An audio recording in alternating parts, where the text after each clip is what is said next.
Good evening, ladies and gentlemen, and welcome to Backstage at Lyric Opera of Chicago. My name is Rachel Tobias, and I am the stage manager for TOSCA. Thank you, Rachel. My name is Benji McCormick, and I am the Assistant Technical Director here at Lyric Opera of Chicago. So now, as you start to watch the scene shift behind me, I want to focus on a little bit of what you're not seeing on stage. So about 5 minutes ago, I paged a 5-minute warning on the end of Act 1 and the shift to Act 2. And over the course of those 5 minutes, 22 carpenters, 13 electricians, 9 properties, and 4 soundmen started to gather on each side of the stage. And as soon as that 3,000-pound curtain hit the deck, these guys, they went into action. They have 25 minutes to change the set the props, focus the lights, and set all the offstage banda before I call places for the top of Act 2. But it just isn't the stage crew that goes into action. Also at the 5-minute warning, there's 11 members of our wardrobe staff and 12 members of the wig staff that are all gearing up for their changes as well. So over their 25 minutes, while you're watching the scene change on stage, off stage, there's about 60 choristers and 17 supers, 3 actors and 8 principal artists who will be making some sort of change. Some will be changing their entire costume, which will take anywhere between 5 to 15 minutes. Some will be changing their wigs or changing out beards for mustaches or mustaches for sideburns, and others will just be touching up their makeup. Now, once I call 5 minutes to the start of Act 2, every department is putting their finishing touches on their part of the show. Now, Benji, I'm going to throw it back to you so you can kind of talk a little bit about what you're seeing on stage behind me. Awesome. Thank you, Rachel. As you can see, the carpenters are starting to strategically disconnect parts of the set. While the handful of carpenters in view are disassembling the gates and fences, there are also several teams of carpenters working out of view. Behind these walls, also known as flats, there are a series of lashing cleats and stage jacks that are used to temporarily hold the flats together and brace these 18 to 22 foot tall walls. Downstage on the platforms, the props crew is working hard to pull up what we call a ground cloth.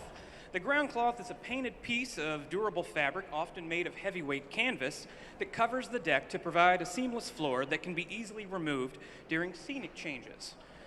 Now, due to the way that this set for Act 1 needs to be assembled and disassembled every night, the ground cloth in the downstage area is made up of 2 separate pieces. Over the years, the separate pieces of the ground cloth have shrunk, which caused at least a 24-inch gap in between the 2 pieces.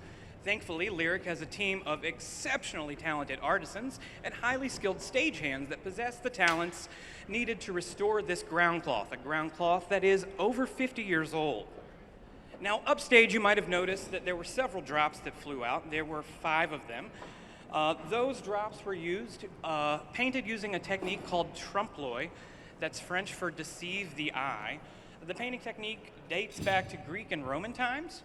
And it's often used to depict murals of like walls, windows, and doorways and such. All right, so Benji, I'm going to interrupt you for a quick second. Please so let do. me show you something else.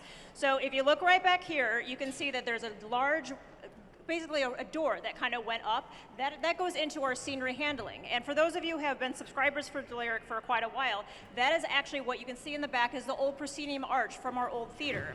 So in scenery handling, this is where we keep all the pieces and the parts of the shows that are repped here at Lyric Opera Chicago, orchestrating not only how and how large these set pieces move throughout the building, but also it's also where all the pieces of the set are stored. So back there you may see Fire Shut Up in My Bones, since they are on stage tomorrow, and sometimes as we get towards the end of our season, you might start to see little pieces of the shows that we're going to start doing next season.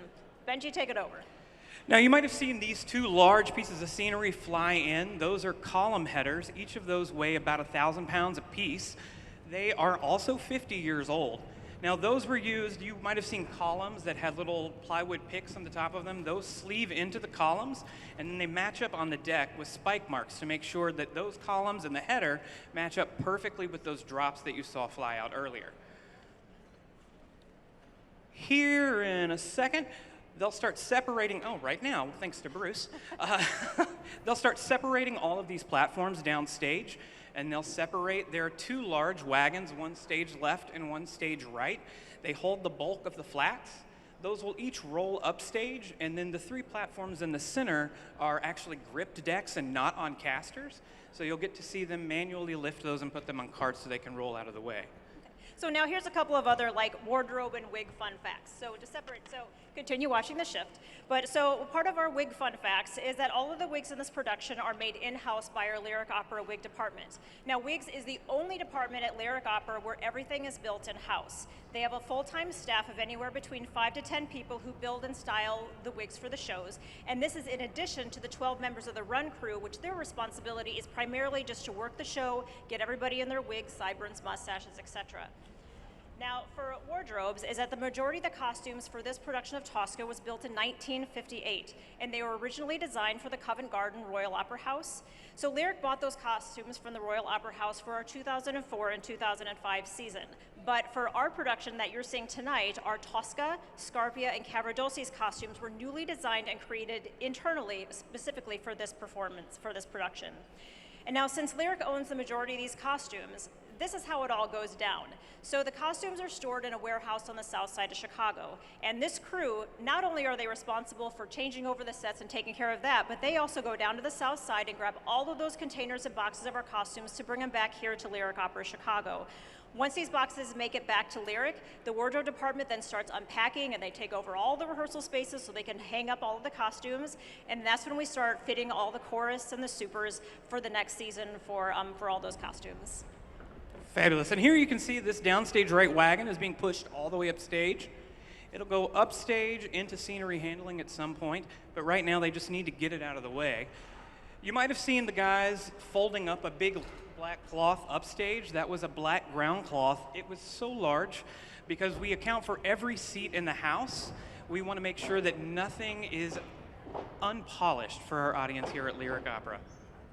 All right, so now for some sound fun facts. So at the end of Act 1, you heard during the Te Deum, beautiful, beautiful piece of music, but there's a lot that went into rehearsing that number. So you heard an organ. Now, our organ is actually located on the second floor right behind this grill. That is where our organist is playing, and then the organ is pumped through all of our speakers throughout the house. The cannons that you hear are played from a synthesizer from one of our orchestra members, and the clarion bells are also played off of a synthesizer backstage.